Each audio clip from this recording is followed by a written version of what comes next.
That Man and His Merch. Hello there and welcome to That Man. This is some manga and today we are looking at June's haul. That's a lie. This is July's haul. Part 1, because I know I'm going to do another part when the rest of the stuff turns up, and last month it worked better for me to do 2 shorter hauls rather than one big massive thing. Now if you like manga and if you like merchandise, why not give the channel a subscribe? We've got plenty of that kind of stuff, including something that will be appearing up here. Ooh, wonderful. Now we have 1, 2, 3, 4, 5, 6, 7 manga and 1 anime to look at today. Yes, and like I said, this isn't all of it because some of it's out on loan and some of it's still yet to turn up. I'll do another one towards the end of the month, possibly. Right, so let's have a look at this, shall we? First up is the anime, and it is Mirai. This was an absolutely beautiful, fun film that I really enjoyed when it first came out at the cinema. In fact, I went to see it at the cinema 3 times. I felt bad because I went to see the My Hero Academia 2 Heroes movie twice, and this one it was worth going to see a little bit more compared to that. But yeah, this tells the story of a young boy who has always been the centre of his parents' attention, and then a new young child is born, a baby sister, and it's about him coming to grips with it and all of the little adventures that he has.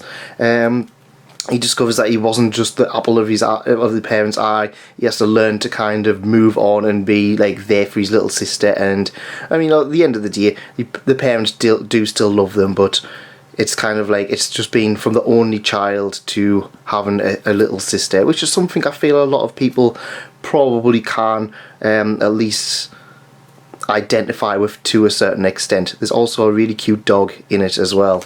And this is the Anime Limited Collector's Edition. I will do a full unboxing of this later on, but it looks absolutely amazing. I enjoy this one so much I had to pick up the collector's one. Normally when it comes to Anime Limited movies or anime movies, unless it's something I absolutely adore, I'll just buy the standard one. But yeah, this comes up with a few extra nice things. It comes with the soundtrack, it comes with the making of a nice little book, and it comes with a nice special box. In fact, it's quite weird because this is a collector's edition of a movie, and it's actually a bigger box than most of the Anime Limited TV series, which is quite interesting, I should say. So yeah, that's taken up a lot of space on my shelf, but I'm fine with that. I'm going to watch it when I get time. Simple as that. And yeah, so yeah, we will leave that on there as a reminder to remind us of being a child. But yeah, if you do like anime movies, I would definitely recommend checking this one out. It was worth being on the Crunchyroll Awards. It probably should have won over My Hero Academia. Manga time, and we have an upside down manga. We have volume 5 of Miss Kobayashi's Dragon Maid, Kanna's Daily Life. Now this is the Dragon Maid spin-off that focuses more on Kanna. In fact, one of the things I have noticed is that it's kind of focusing less and less on Kanna and kind of on the whole of the cast in general, but most of them it's kind of Kanna does this and then does this with other characters. We have Kanna, we have what's her face, Forehead-chan, and we have Chloe, a new girl who was introduced in volume 6 or volume 7 of the main series. She is Kanna's American friend when Kanna runs away, and she runs away to America because she's a dragon, of course. And this is where Chloe comes to meet Kanna in her hometown, meet her friends, meet her family and stuff like that. Yeah, it's a pretty solid release. It's always good to see these. I'm actually quite happy because they always seem to be doing quite a bit in terms of the Dragon Maid, keeping it going, keeping it afloat, which is always a nice thing. I always like it when they kind of have a decent spin-off. It is a decent quality spin-off. Like I said, there's quite a bit to it. It's an easy read, and we get Kanna as an adult officially. So yeah, fun times. Definitely, if you like Miss Kobayashi's Dragon Maid, if you're enjoying Kanna's Daily Life, it's definitely one to pick up, at least in my opinion.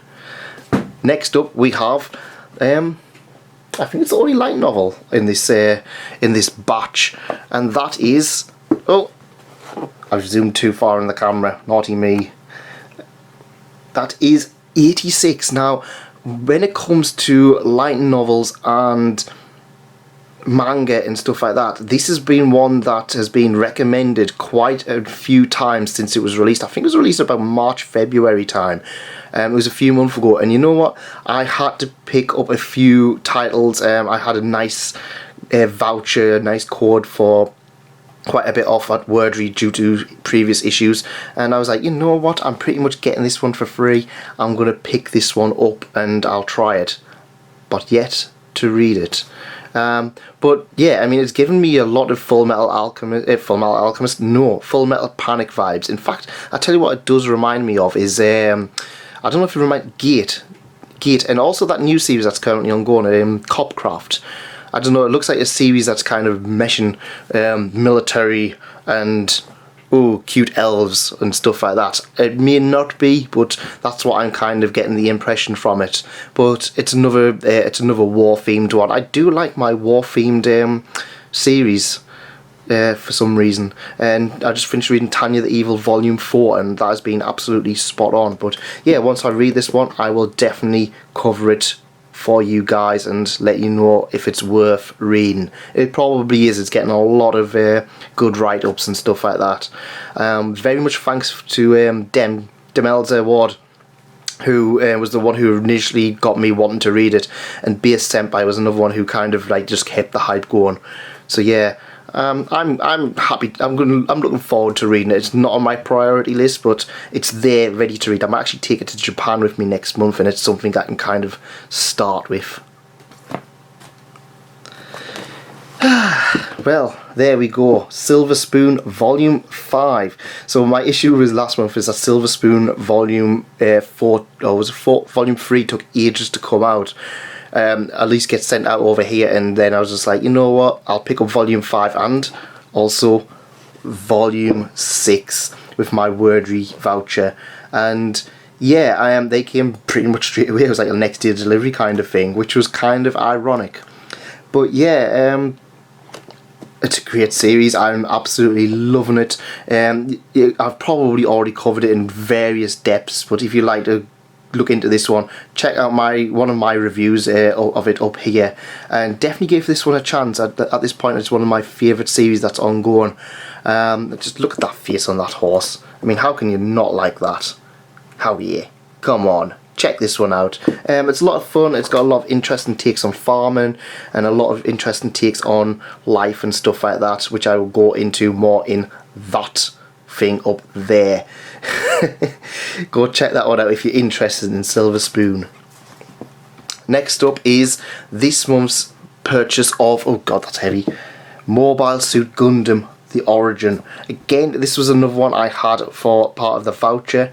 I was just like, you know what, I need to pick something up, and I was like, I can get a decent money off one of these, because these are normally like, on Wordry they go from anywhere from about £15 to about £25. I've had Volume 3 and Volume 4 stuck in my basket for quite some time, and Volume 4 has went from being 25 to 16 to 20. I think at the moment it's about 22.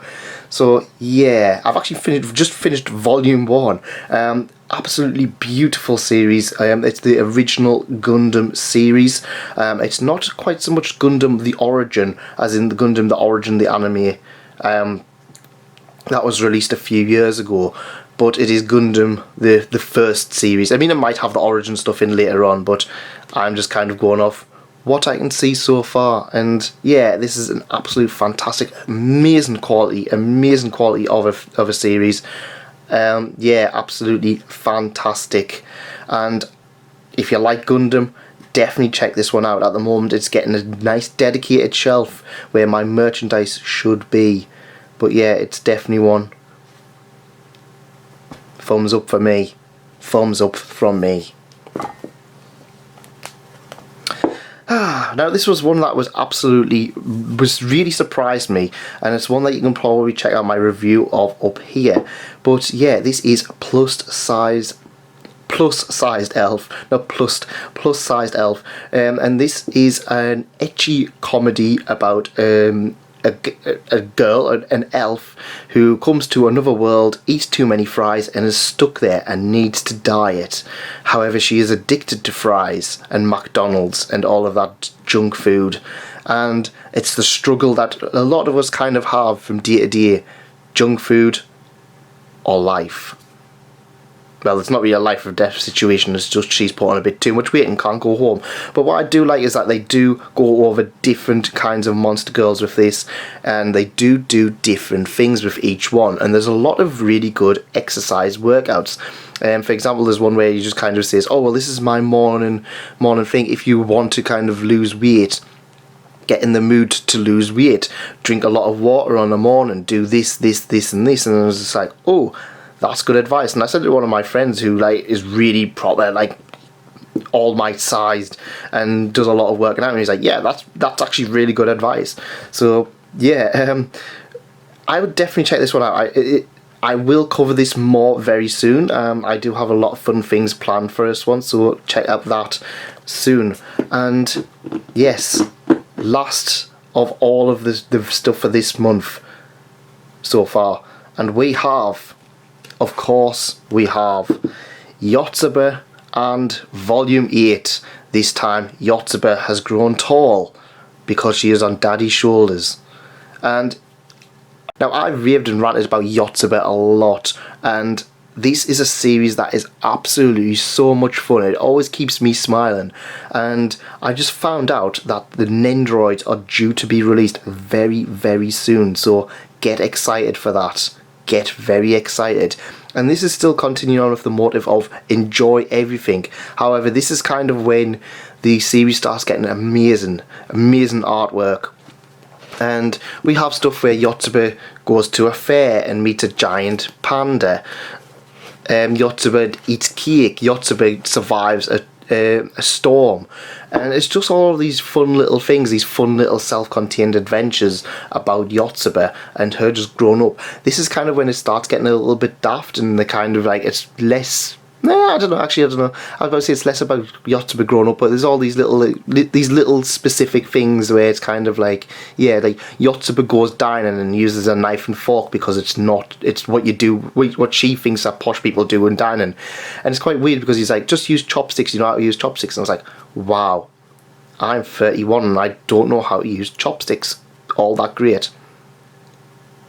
Oh well, that's it for this subscribing thing. Get excited, as we do have plenty more fun things coming.